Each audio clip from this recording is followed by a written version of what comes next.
بسم اللہ الرحمن الرحیم والصلاة والسلام علی رسول الکریم۔ اللہ اکبر اللہ اکبر اللہ اکبر، لبیک لبیک لبیک یا رسول اللہ صلی اللہ تعالی علیہ وسلم۔ محمد عابد جلالی عاشقان مصطفیٰ صلی اللہ تعالی علیہ وسلم سے مخاطب ہوں۔ ہماری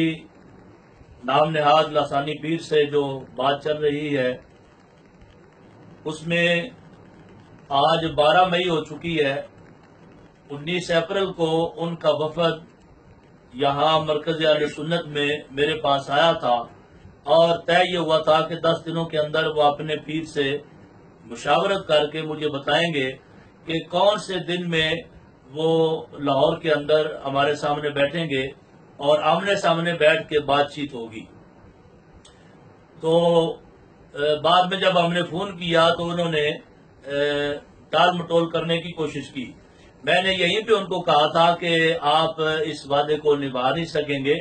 آپ اس کو اسٹامپ پہ لکھیں باقاعدہ۔ تو انہوں نے کہا کہ ایسا نہیں ہو سکتا، اتنے لوگ تقریباً 15 آدمی وہ تھے ہمارے پاس آئے ہوئے اور اس کی ویڈیو آڈیو سب کچھ موجود ہے۔ بہرحال انہوں نے ٹال مٹول کرنے کی کوشش کی تو میں نے پھر سوشل میڈیا کے ذریعے جب 10واں دن تھا تو ان کو ایک پیغام بھیجا اور ایک کلپ بنا کر وائرل کیا سوشل میڈیا پہ کہ 4 گھنٹے باقی رہ گئے ہیں لیکن ابھی تک ہمارے پاس ان کا کوئی پیغام نہیں آیا۔ پھر 30 اپریل کو دوبارہ ہم نے کلپ بنایا اور پھر ان کو ہم نے آگاہ کیا اور ان کو مزید 2 دن کا ٹائم دیا کہ آپ اپنے پیر سے مشاورت کر لیں اور مشاورت کر کے مجھے بتائیں کہ کون سے دن ان کا پیر جو ہے وہ بات چیت کرنے کے لیے یا بیٹھنے کے لیے تیار ہے۔ تو اس کے بعد ان پر وہ قاتلانہ حملہ ہو گیا، وہ بھی ہماری سمجھ سے باہر ہے کہ کس طرح کا وہ قاتلانہ حملہ ہے۔ میں کہوں گا کہ لاسانی صاحب یہ جو قاتلانہ حملہ ہے یہ قاتلانہ حملہ اور اسی میں ہی آپ کے اتنے دن گزر گئے ہیں وہاں ہاسپٹل میں، آپ کے تو بڑے بڑے دعوے ہیں اور آپ کے پاس ایک چھڑی ہے۔ آپ کی کتاب وارث فخر میں لکھا ہوا ہے کہ آپ کے پاس ایک چھڑی ہے،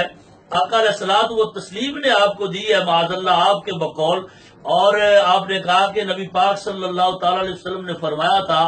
کہ یہ چھڑی ایک ایسی تلوار ہے کہ تلوار آپ کے پاس نہ ہو تو آقا علیہ السلام نے فرمایا معاذ اللہ آپ کے بقول کہ اگر آپ کے پاس تلوار نہ ہو تو یہ چھڑی اس کا ایک وار جو ہے یہ بہت سارے دشمنوں کی گردنیں اتار دے گا۔ تو لسانی صاحب وہ آپ کی چھڑی کدھر ہے؟ آپ یعنی ایک بندہ آیا ہے اور اس نے 7-8 لوگوں کو وہاں پہ گھائل کر دیا ہے اور ابھی 10 دن گزر چکے ہیں، گزرنے والے ہیں اور آپ ابھی سارے ہاسپٹل میں وہاں پڑے ہوئے ہیں۔ ہاسپٹل کو چھوڑیں، اصل میں یہ بہانہ بنایا آپ نے، آپ کو تو 25 دن ٹوٹل دیے گئے تھے جس کے اندر آپ نے بیٹھ کے بات چیت کرنی تھی۔ اب وہ 25 دن مکمل ہونے والے ہیں، 2 دن باقی رہ گئے ہیں۔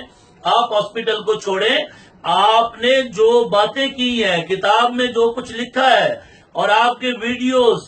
اور آڈیوز جو موجود ہیں، جو کچھ آپ نے گستاخیاں کی ہوئی ہیں، آپ نے اس کا جواب دینا ہے اور آپ کو جواب دینا پڑے گا اور ایسے ہیلوں سے بہانوں سے اب کام نہیں چلے گا۔ علماء حقہ کے سامنے آپ کو پیش ہونا پڑے گا اور میں ان لوگوں سے کہوں گا اور سارے احباب سے کہوں گا جو سوشل میڈیا پہ مجھے اس وقت سن رہے ہیں، دیکھ رہے ہیں کہ یہ کوئی معمولی کام نہیں ہے۔ آج ان کے لوگ کہہ رہے ہیں جی یہ علماء اور یہ مفتیان فتوے لگا رہے ہیں اور پھر الٹا بکواس کر رہے ہیں علماء کو۔ علماء کی تو یہ ذمہ داری ہے۔ آقا علیہ الصلوۃ والتسلیم نے خود ارشاد فرمایا ہے اذا ظہر الفتن فلیظہر العالم علمہ، فرمایا جب کوئی فتنہ ظاہر ہو تو عالم دین کو چاہیے اپنے علم کو ظاہر کرے۔ فمن لم یفعل ذلک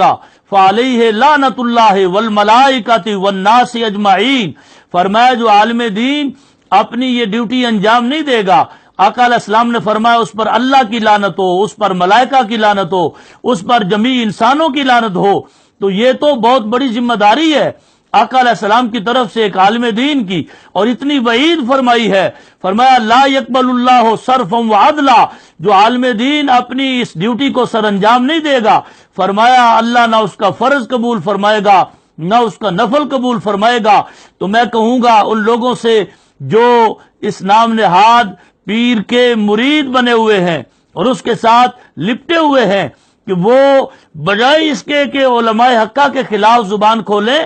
ان کو چاہیے کہ اپنے پیر سے کہیں کہ وہ بیٹھ کے بات چیت کرے۔ آخر اس میں حرج کیا ہے بیٹھ کے بات کرنے میں؟ اور وہ ہم سے طے کر کے گئے، اس سے کہے کہ بیٹھ کے بات کریں، اور ہم نے تو یہ بھی کہا تھا، وہ کہتے ہیں کہ بات نہیں کر سکتا، وہ تمہیں آقا علیہ السلام کی بارگاہ میں تمہیں رسول اللہ کی زیارت کروائیں گے، ملا دیں گے، ملاقات کروائیں گے۔ تو ہم نے کہا ہم اس کے لیے بھی تیار ہیں، آمنے سامنے بیٹھے گا تو کوئی بات ہوگی، اس واسطے ہم اس سے کہہ رہے ہیں کہ وہ اپنے پیر سے کہیں کہ جو اس نے باتیں کی ہوئی ہیں، جو گستاخیاں لکھی ہوئی ہیں، جو ویڈیوز آڈیوز میں اس کی باتیں موجود ہیں، ان کا جواب دے، اور اس کے ساتھ ساتھ اگر وہ جواب دینے سے بالکل قاصر ہے تو اگلی بات کے لیے بھی ہم تیار ہیں، جو شعبدہ بازی وہ کرنا چاہتا ہے ہم اس کے لیے تیار ہیں۔ اب تم کو بجائے اس کے کہ اس طرح کے احتجاج شروع کرو اور ایسی باتوں میں ٹائم ضائع کرو، اور یہ بہانے ہیں، اب اس سے تو یہ مجھے محسوس ہو رہا ہے کہ بجائے اس کے کہ تم فیس کرو اور سامنے بیٹھو، تم تو بیرون ملک بھاگنے کے یہ بہانے بنا رہے ہو۔ ایسا نہیں کرنا چاہیے، تمہیں اب فیس کرنا چاہیے، جو باتیں تم نے کہی ہیں ان کا جواب دینا چاہیے۔ انشاءاللہ العزیز دودھ کا دودھ اور پانی کا پانی ہو جائے گا، اور اللہ وحدہ لا شریک حق اور باطل کو واضح فرما دے گا۔ لبیک لبیک لبیک یا رسول اللہ صلی اللہ تعالی علیہ وسلم۔